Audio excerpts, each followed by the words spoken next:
Up first, today's public address announcements. Hey, Rifters. I wanted to thank everyone that is involved in making this show. It is such an interesting and different actual play podcast that stands apart from all other actual plays that I listen to, and I think that is very special. After listening, I can say that I am a newly devout Jasonite. I also wanted to shout out the GSD Discord. Everyone there has made me feel so welcomed to the community. It is filled with some of the most kind, talented, funny, and weird folks I have ever had the pleasure to interact with. I am thankful every day for these real cool people. Trademark. Remember, folks, for ye who abandons all friends, abandon all hope. From the Book of Chad 2:12. Jason saves. Dylan, devout bro of Jason Christ. And by the way, Dylan, thank you for being such a devoted listener. We totally adore you. At least I do. And now, back to regularly scheduled programming. Be advised that this episode of What's in the Rift contains the mention of death and intense binaural sounds. For the best listening experience, we recommend headphones. Previously on What's in the Rift. You passed the first of these.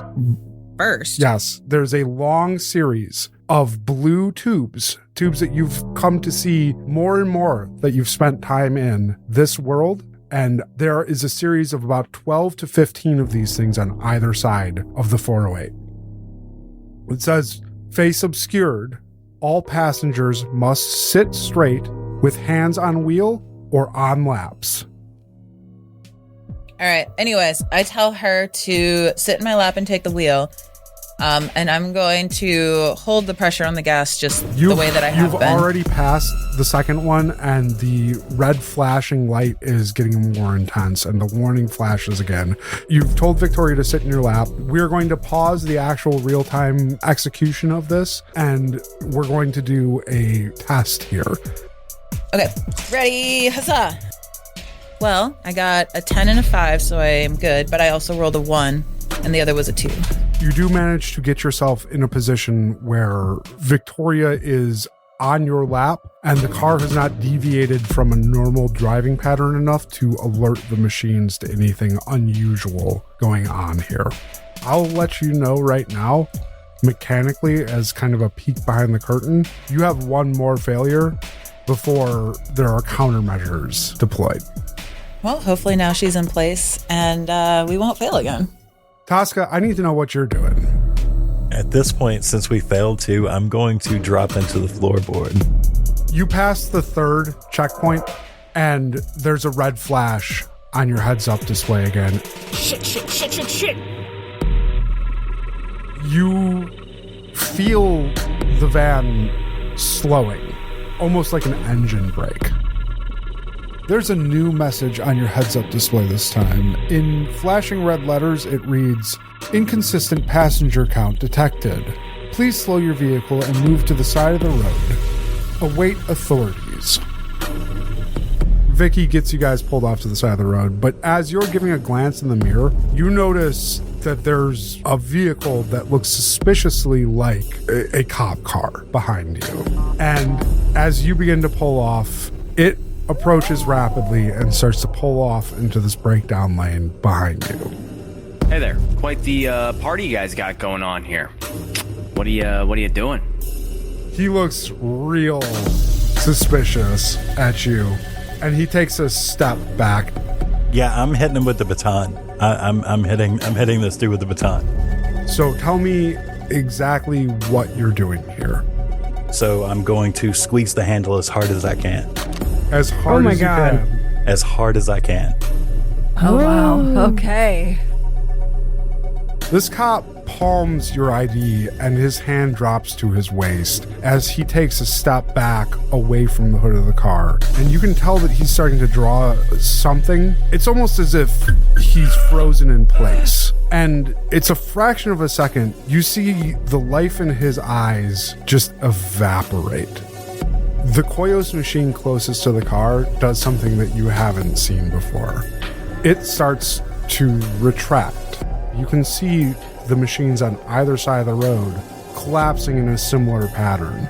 almost as if they've triggered from this one machine and now are propagating out in a wave pattern. And Victoria awkwardly cranes around to look at you and says, Well, this is about to get real interesting.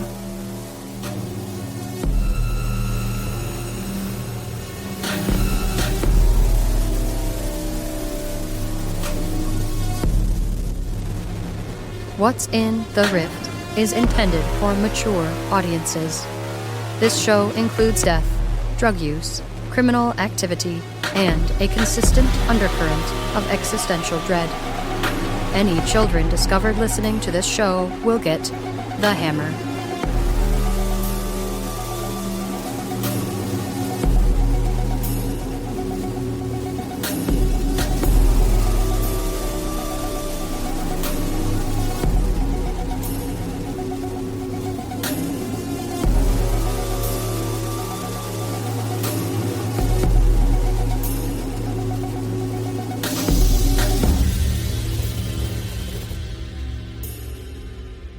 The face that you see staring back at you from the man just outside your door is Toska's face.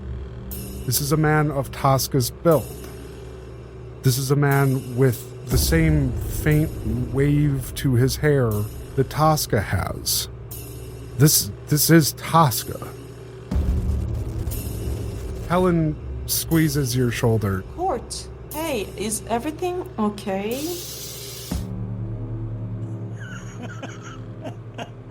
You still with us? You still with us? You still with us? You still with us?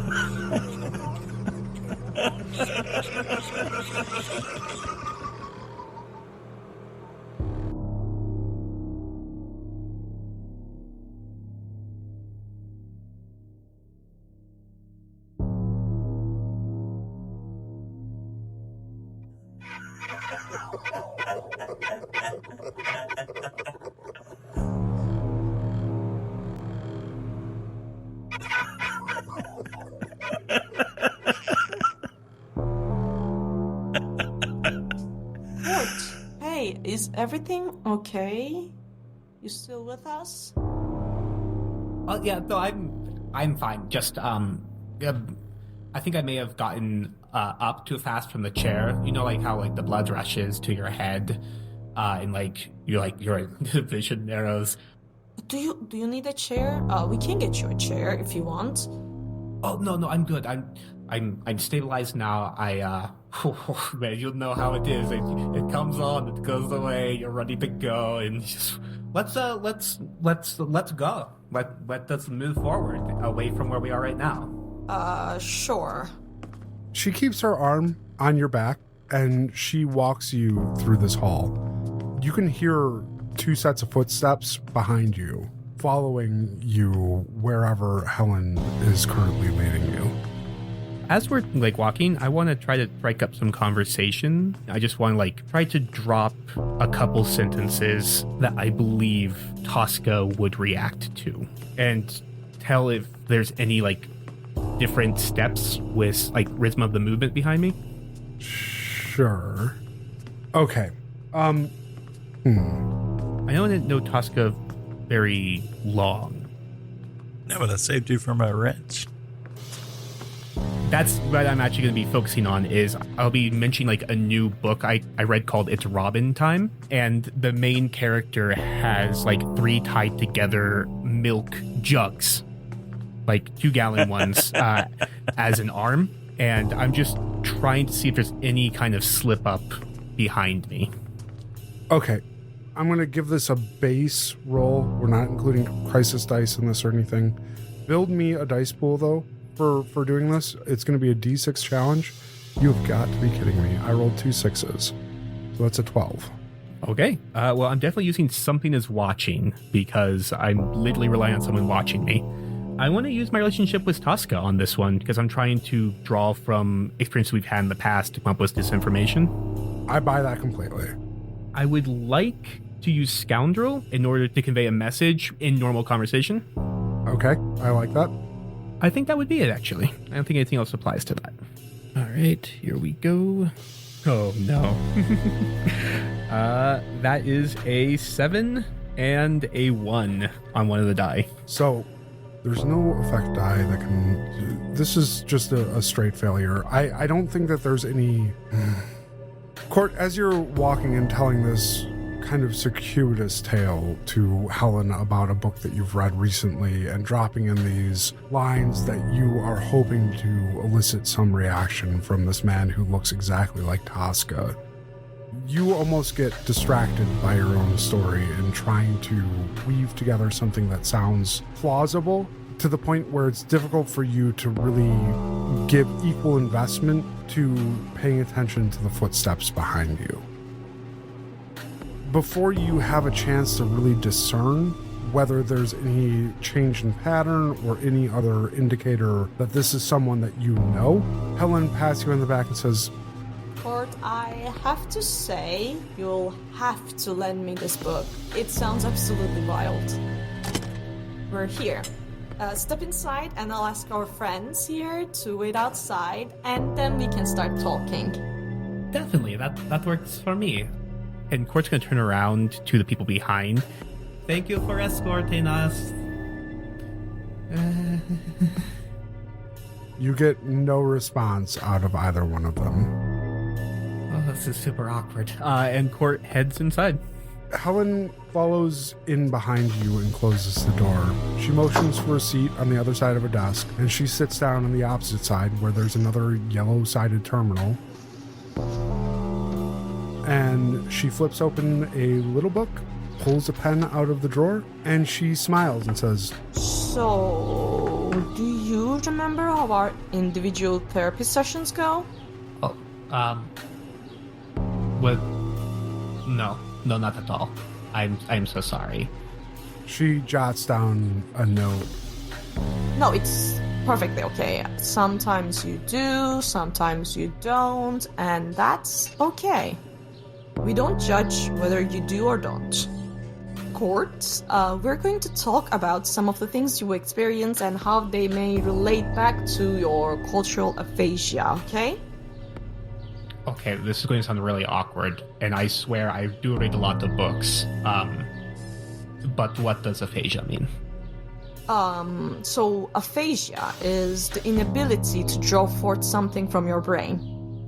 It comes from a term that has, well, at least medically, has been associated with strokes or other traumatic brain injuries that prevent them from being able to communicate in a way that they want to. Cultural aphasia is a little bit different than that. Do you not remember this part either?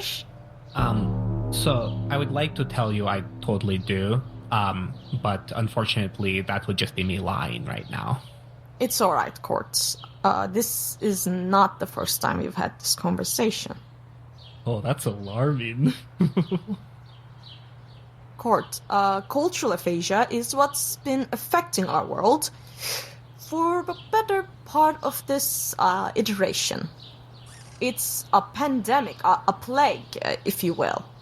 It affects some more than others, but it's been affecting everyone these past few years.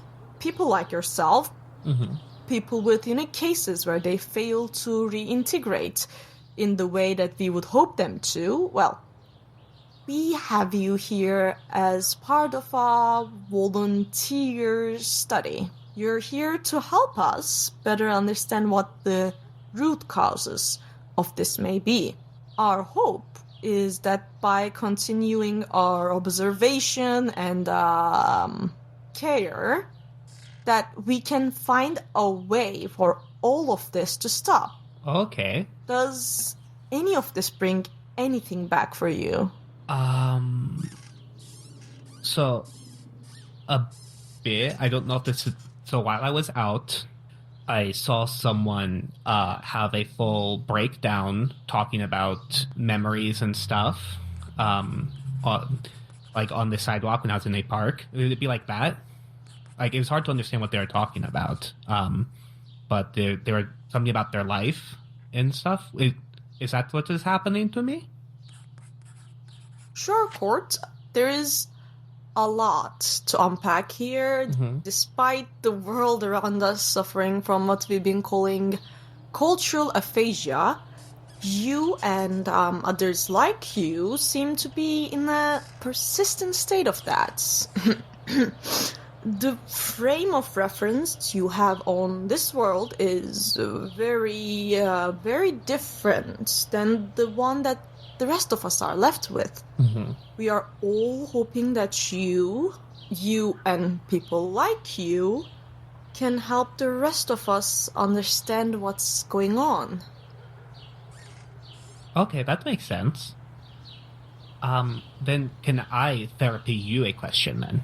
Because right now, I am in that memory set of the frame you are talking about. So my memory of what is going on, like, in my normal life here is kind of skewed, I'm guessing. Can you tell me about me then? Courts, I hate to say it, but I know more about you and people like you than I would care to admit. I spent a long time trying to understand you and a longer time trying to fix these things. I think deep down we're all just jealous of your persistence. The world is like a wave, but you managed to be a rock on the shore somehow. But what would you like to know? We really only know you from your time in the facility. Other than that, what you've told us. Mm-hmm. Would any of those information help you, Courts? I think it would. Like, milestones, stuff important to me, problems I've had, stuff like that, I think might help jog memories. Okay. From what I can best recall, the first time we brought you in, you had shown up on the side of the road in Nevada. You were separated from your group. I believe you said it was a circus. You'll have to forgive me, Court. Most of this is secondhand information. There was a man there who found you in a very rough state. Flagging down cars, he took you in his truck to police station in Welcome, Nevada. They turned you over to us per protocol when you started acting unusually. Does any of this sound familiar to you at all? The part of it does, yeah. Okay, I do know that the term Skinwalker appears multiple times throughout your file. In fact, that may have been what made you so agitated. Yes, here it is. The man remitting to custody states that the subject has gone on at length about a Skinwalker pursuing her through the deserts. Wort, like, visibly shivers for a moment. Let's say I remember that. You've been in a number of UCRI facilities since that point, Court. You were first in Richfield, Utah, and then later in Chicago under the direction of Dima himself. You and I have worked together previously here in Manchester. Subject has shown a preference for working with one Dr. Kutuju and has affinity for her company. We can use this, never mind that. I'm afraid that most recent bout of cultural aphasia has affected me somewhat as well. My reintegration hasn't fully taken just yet, I suppose. You've been at UCRI for a number of years now, Court. Okay, but I escaped? Yeah, well, kind of. Jeff outside in the hall, he's new. Well, I don't know for certain if it was him, but there was an improper procedure followed. Certain portions of this facility were left unsecured, and it wasn't just you who escaped, though. We lost most of the ward, is my understanding. And of course, this happened in almost perfect timing with the most recent event. It seems that all of you get brought back to that moment where your first, your aphasia first began. Oh. And things tend to get chaotic then. It would seem this time we lost all of you. Oh, wow. How did I end up in Florida? That's what I was hoping you would be able to tell us. You don't recall how you ended up in Florida? You have been very level with me, so I'm going to be leveled with you. I do have memories of how I got to Florida, but they're different than the memories here, if that makes any sense. It's the framework you are talking about, those memories. Would that help? Okay. Possibly. Why don't you tell me what you know? So, I hitched a ride, although I was, oh gosh, where was I? I know I was in the central part, maybe a little bit more west of the country, and I managed to get quite a few different rides all the way to Orlando. Took me several days, but it was pretty fun. I met a man named Jake. He's a trucker. Has some family problems at home, but honestly not a bad guy. He just really needs to learn to listen to his kids instead of just talking at them. But so I got down there after a little while. I stopped to buy a twisty treat for a bit, which was nice. And then I was in Orlando. Is it possible that the central part of the country was actually Tennessee? I mean, very easily. I never really paid much attention to like state lines or anything like that. I miss Welcome to like Utah like crazy. Someone has to point it out to me. So I'm so used to traveling that all that area just kind of meshes together for me. So maybe. I think your fuzziness on things as big as states may belie your memory a little bit, wouldn't you agree?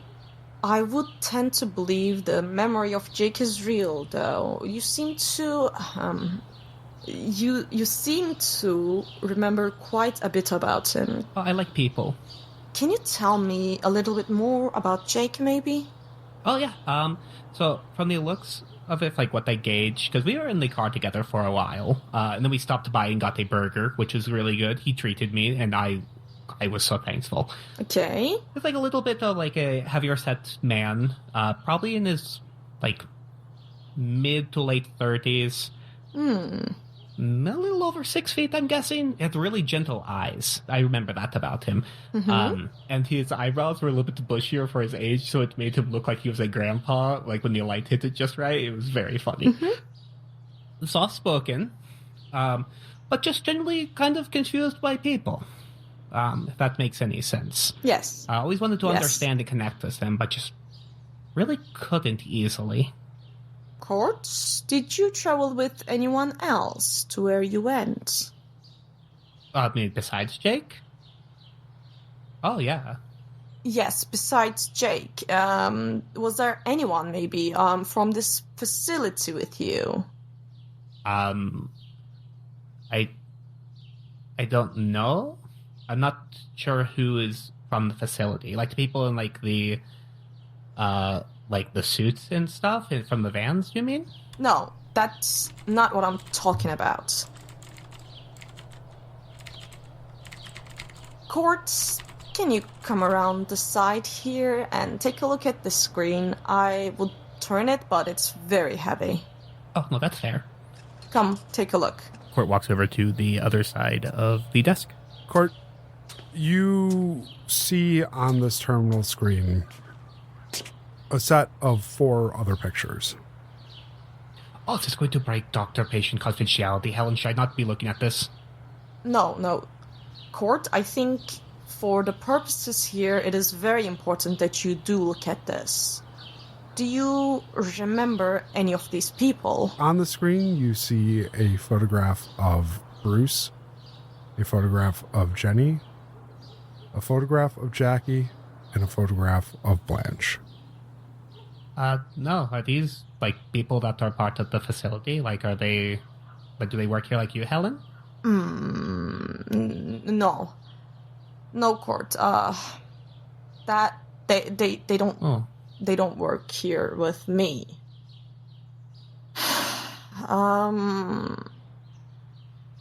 Go ahead and take your seat again, please. Okay. Helen, could you tell me about those people then? Like, you said they're from here, so I'm guessing they're like me? I would love to court, but... About 9.5 hours south of you, by way of car, there is a dead cop on the side of the road. And the retracting Koyos machines.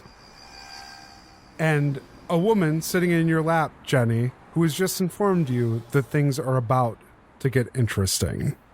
Jenny, I think I fucked something up. You think? Real talk. You just murdered a fucking cop. Are you crazy? Yo, no, that was going nowhere good for any of us, so I just did everybody a favor.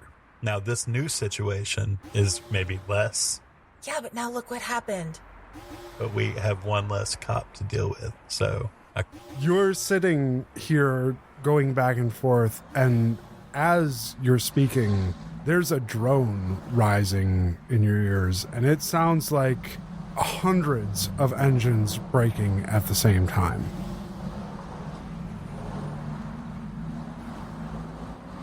Looking up from underneath the hood at the front of the car, Bruce, you notice that every car that you can see on the 408 right now is slowing to a halt. Jackie, do you see this? Jackie, you see the exact same. It sounds like every engine in at least a mile radius of here has been arrested and is now engine braking on the road. Mickey, what's happening? Whatever it is, it's not good. Those things are there specifically to monitor for activities against the state or UCRI. It's not going to end well for any of us. So find a way to get this thing moving. We have to get out of here, or I'm going to be jumping over the guardrail there and taking my chances with the drop to the ground. How far up are we? So, I don't know if this would at all work, but would it be a reasonable idea to try to use the baton to shock the device that's holding the engine in place? I encourage you guys to do whatever you want to do. As far as how high up you are, if you were going to guess, Jenny, you'd say you're probably anywhere from 15 to 25 feet. It's very difficult to tell, though, from on top of the road without going to the barrier itself. About like a second story. Yeah. Maybe third story of a building or something. Somewhere between the second and third story. When you look out to the right, you don't see any front doors, is the easiest way that I can put it to you. Anybody have anything we could pry this off with inside the car? I'm just going to shock it with the baton. Let's try the shocking and then maybe a couple of... Yeah, worked on that, dude. Yeah, that's a good point. You get out of the car, Toska. Tell me how you're doing this. I'm just going to, put the end of the stick. Wait, what? Wait. Everybody get out of the car. Don't touch the car while he does this. Yeah, that's probably a great idea. Victoria looks distressed, but she does get out of the car with the rest of you. Okay, hurry. Okay, so I'm just going to put the end of the baton to whatever that clamp device is and try to hit it, not heavy, not what I did to the cop, but like a light, friendly tap. You're using caution now? Yeah, because this is, it's all about our survival, right? Doesn't want to fuck up the car. Yes. I guess tell me what you're hoping is going to happen here, Toska. I'm hoping that I can short the thing out. Is what I'm hoping happens, and it'll just stop working and we can leave. Okay, and how are you going to determine if it's successful or not? If it unclamps, you described it as a clamp, right? So if I shock it and it... I said that Bruce thought it might be a solenoid or some other thing, but there's no physical clamp that you've seen. Oh, right. My intention is to short it out and make it stop working in whatever form that takes. Oh, God. Okay. How many plot points would it take to make this work? Yeah, I have plot points. I will pay them. How many are you willing to spend? I will spend 2 to make this work. Okay. Then I won't do any sort of rolls on this. If you spend 2 plot points, this will work. Okay, then that's what I'm doing. I can cover one of them. You rock. You can cover one? Okay, cool. Yeah. All right. So me and Bruce both just spent a plot point. So you drop this baton and you press it to this device and you give it a relatively gentle squeeze, at least in comparison to the absolute wrenching squeeze that you gave it before jabbing it into that cop. there's a sound that accompanies it. It's a hiss, an arcing sound almost, but there's also a thunk, almost like something is retracting violently back into a housing. Jenny, will you rev the engine to see if the shit's working? You want me to get back in the car? Try and murder me now too? Potentially. Yeah, I'll get back in the car. You get in the car, Jenny, you press the button, nothing happens. You remember that you have to blow into this fucking interlock device again. You blow into it, you press the button, and the engine springs to life. Hell yeah. However, that same hissing arc that you had thought was coming from your baton hasn't stopped, even though the device underneath the hood had clunked back into place. And there's a building tone on the air of electricity arcing. Josh, we gave you plot points. You can feel it on your skin. Uh-oh. All of us? All around you, every one of you, the sensation that you are near an exposed current. Get back in the fucking car now. I hurry to the car. Well, I'm already in the car. In the car. All of you pile back into the car. As you close the door, Blanche, you look out the side window and you notice that the cop lying on the ground, his clothes are smoking. Oh no. Now the radio, which has since turned back on, is garbled and there is a shout of static on it every second, almost in like a rhythmic pattern. The intervals between these bursts of static are getting closer. And Victoria leans over to you, Jenny, and she says, Fucking floor it! Go, now!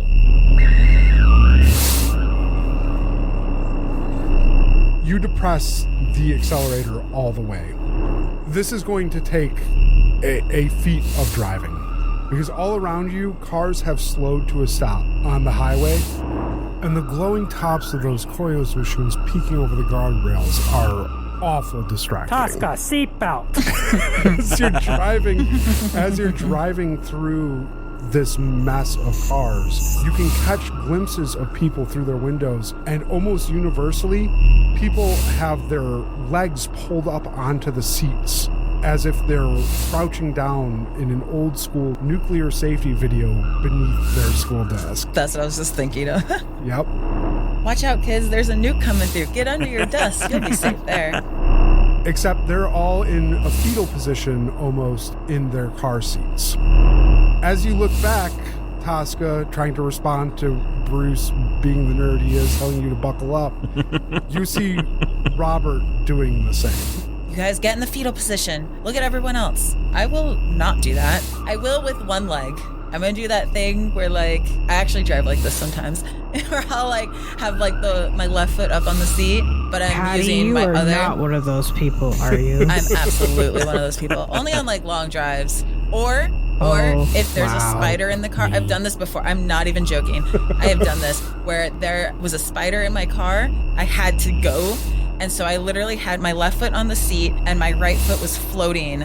I didn't touch the ground with it because fuck that spider down there somewhere. And I was literally driving with the tip of my toe, arms in. Jenny's doing that basically as if there is a spider down there. She's got her foot up. She's trying not to touch the door or anything. And her right foot is floating, just pushing the gas and stuff. This is going to be a D12 test. This is going to be for you specifically, Jenny, navigating you out of this mess of stalled cars on the 408, trying to get out of the remainder of this inclusion zone for these Koyos machines. You don't know for certain, but you have to assume that getting clear of these machines puts you in a better state than if you are not. I would agree with that. You have to beat a 15. God Jesus damn it, fucking Josh. Christ. Jesus, man. It's a D12 test. I only rolled the 2D12. I do not have any crisis dice associated with this. It's a 10 and a 5 on the dice. All right, well, let's see what we can do. I'll take my distinction. I suppose we'll do Flirted with Death for obvious reasons. I would like to use my relationship with my dad because he taught me how to drive. All right. Aww. That's sweet as fuck. It was very sweet. Well, because my mom wasn't around because he fucking killed her. That's less sweet. Right? That's realism. For my values, I think I'm going to use pragmatism because obviously doing the pragmatic thing, trying to get us out of there. Trying to think if there's a way I can swing spiritualist. I'm not thinking of anything. Oh, look at that. The last sentence. They may use this connection to mysticism as a reserve of inner strength to get themselves through trying situations. I would think this qualifies as a trying situation. I would agree. All that energy into your right foot. But I mean, to be real, there is, with her background of what she's interested in spiritually, the idea of trying to remain calm to make good decisions while driving like a fucking maniac to get us out. Like, that does require you to stay calm and kind of, channel your innerness. I would agree. You're going to need some Zen to get you through this, and this is like a last action hero moment for Jenny, so... I wish we had some more categories I could pull dice from, because I feel like 4 isn't enough. A 15? You can use your plot points to add a D6 I don't have to your any dice pool. because I got scared the last time. Okay. But this time there's like actual lives on the line. Okay. I think that's it. I'm scared to roll them though. Okay, here we go. What is that? It's not gonna win. I have a 5, 3, 3, and a 2. Damn it. So 8. Yep. But no hitches. Hey. Take the wins where we can get them. Yeah, I'll take. Well, this one's not going to be a win. Jenny, you press your foot as hard as you can, and you flatten that accelerator to the floor of this car, and it bucks. Victoria, despite Bruce's protestations, is crouched behind you and just slamming her hand Go, go, go, go, go, go, back go, of your go! seat, as if the impact will somehow drive the car forward faster. And you begin to weave through the traffic, or the obstacles really more at this point because none of them are moving. And you're making it. You're almost there. You're within no more than 2 more of these Koyos machines. And Victoria is almost excitedly yelling out, Yes, yes, you've got this. You're going to make it. I got it. and that's when it discharges.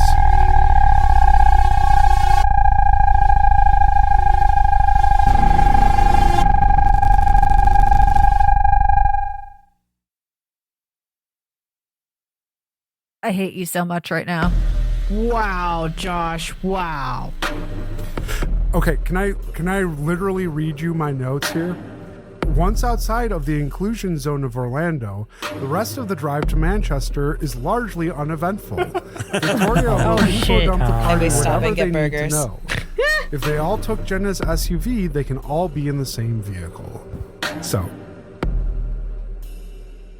this has been What's in the Rift. If you enjoyed our show, please remember to rate and review on your favorite podcast platforms. If you really enjoyed our show, you can support us directly via Patreon or join our Discord. Both links can be found at what'sinthe.rift.com. What's in the Rift is brought to you by Gas Station Drugs.